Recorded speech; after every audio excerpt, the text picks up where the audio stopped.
Bismillahirrahmanirrahim. Assalamualaikum warahmatullahi wabarakatuh. Bismillah, innal hamdalillah nahmaduhu wa nasta'inuhu wa nastaghfiruh wa na'udzu billahi min shururi anfusina wa sayyiati a'malina. May yahdihillahu fala mudilla lahu wa may yudlil fala hadiyalah. Rabbi shrah li sadri wa yassir li amri wahlul 'uqdatam min lisani yafqahu qawli, amma ba'd. Qala Allah ta'ala fi kitabihil karim wa huwa asdaqul qailin. A'udzu billahi samil alim minasyaitonir rajim. Bismillahirrahmanirrahim. Ya ayyuhalladzina amanu taqullaha haqqa tuqatih wa la tamutunna illa wa antum muslimun. Shadaqallahul azim wa shadaqa rasuluhul karim wa nahnu ala dzalika minasyahidin. Alhamdulillahi rabbil alamin. Bapak Ibu hadirin jamaah yang dimuliakan Allah Subhanahu wa taala, sebelum kita melanjutkan kajian tafsir Al-Qur'anul Karim, karena ini momennya halal bihalal Syawalan dan pertama kali kita untuk kajian setelah Ramadan, maka untuk mengawalinya kami sampaikan untuk tema halal bihalal dulu sebentar. Jadi halal bihalal ini sebagai tradisi khususnya umat Islam di Indonesia itu tidak ada sebelumnya, baik di zaman sahabat, di zaman tabi'in, di zaman Rasulullah SAW. Istilah halal bihalal saja nggak ada. Jadi ini memang murni bahwa budaya halal bihalal itu adalah satu tradisi yang tradisi itu sebetulnya adalah dalam rangka untuk mentarbiyah kita, untuk mendidik kita. Jadi tradisi halal bihalal itu ya sama saja dengan kita sekolah, dengan sama saja dengan kita kuliah. Artinya apa? Di situ ada tarbiyah, ada nilai pendidikan. Yang sekolah kuliah di zaman Nabi juga nggak ada. Kita sekolah, kita kuliah zaman Nabi, zaman sahabat juga tidak ada. Tapi karena materi dan isinya itu bagus untuk mentarbiyah, untuk mendidik kita menjadi orang-orang yang mengenali diri kita sendiri. Jadi nuhun sewu, kalau kita itu halal bihalal, itu artinya bahwa kita itu sadar betul kita itu masih manusia. Jadi sekali lagi kalau kita berhalal bihalal artinya apa? Kita punya kesadaran bahwa kita itu manusia.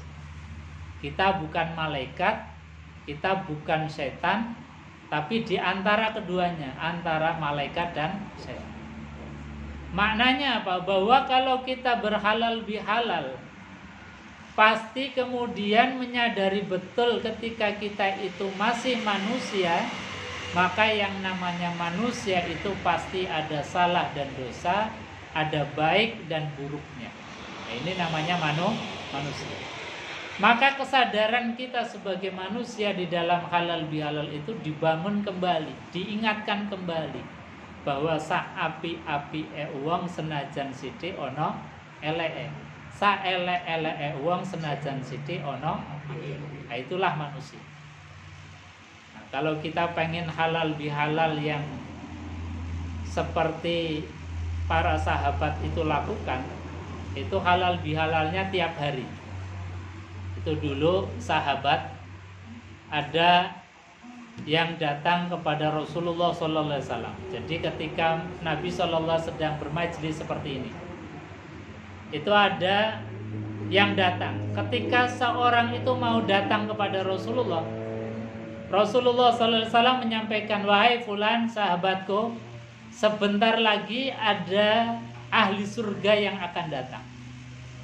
Ini sahabat yang sedang bermajlis lagi ngaji dengan Rasulullah kan kaget. Nabi kok tiba-tiba mengatakan bahwa sebentar lagi akan ada ahli surga yang akan datang. Kemudian betul ada seorang sahabat yang datang kemudian ngaji bareng bersama Rasulullah Sallallahu Alaihi Wasallam. Hari berikutnya sama, Nabi mengatakan, wahai fulan, sebentar lagi ada ahli surga yang mau datang. Ternyata sama orangnya, yaitu itu juga. Sampai 3 kali, 3 hari berturut-turut Nabi mengatakan, wahai sahabat, sebentar lagi ada ahli surga yang mau datang.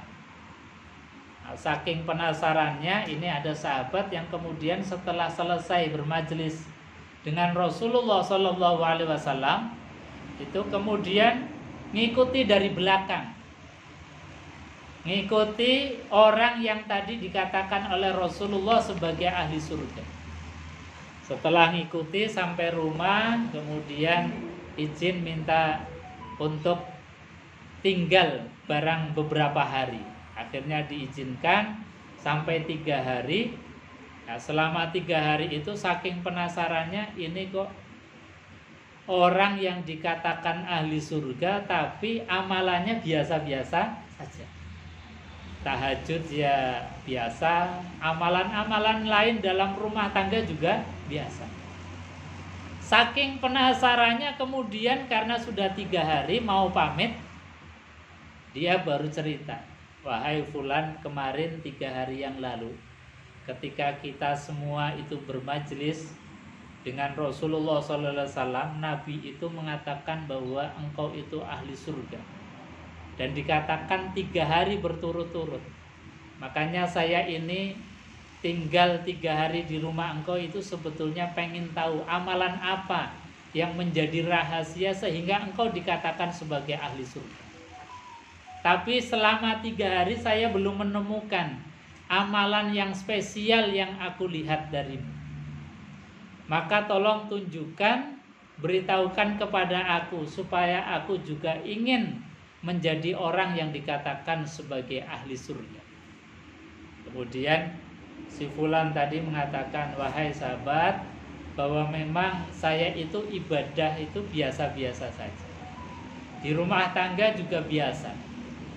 Tapi memang saya punya amalan rahasia.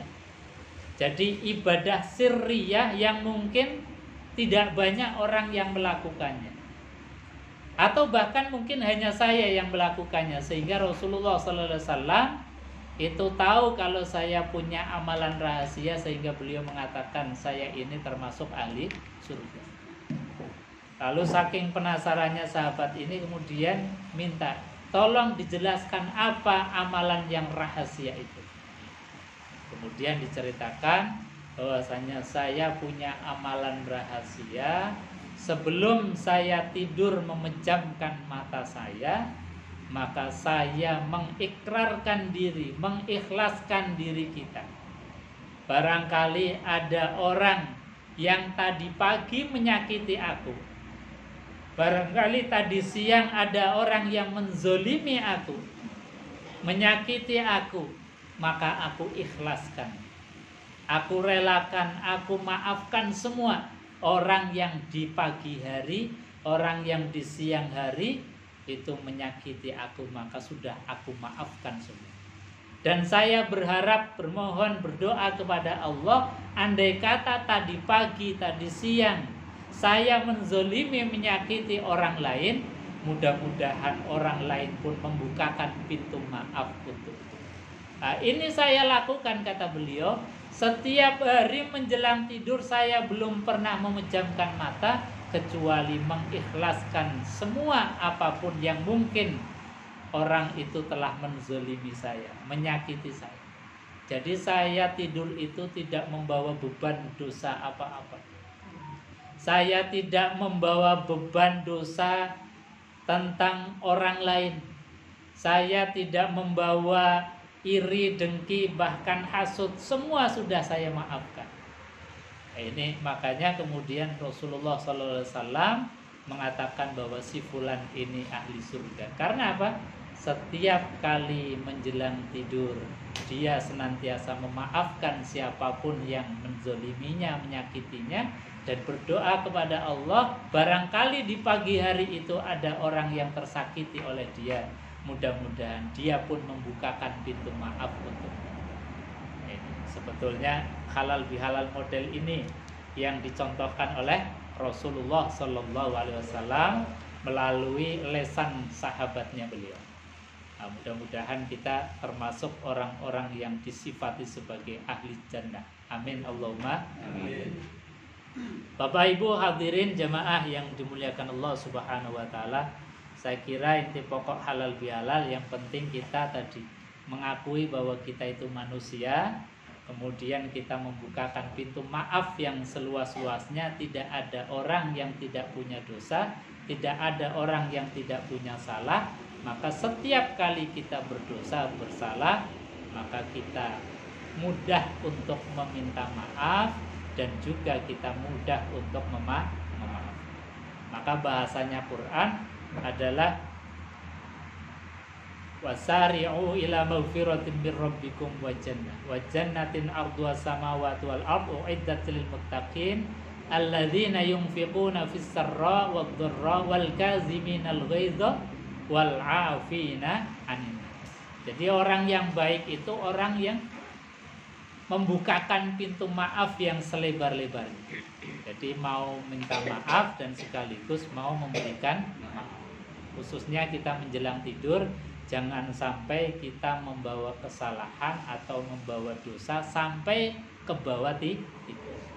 Insya Allah sekali lagi kita termasuk ahli surga. Amin ya rabbal alamin.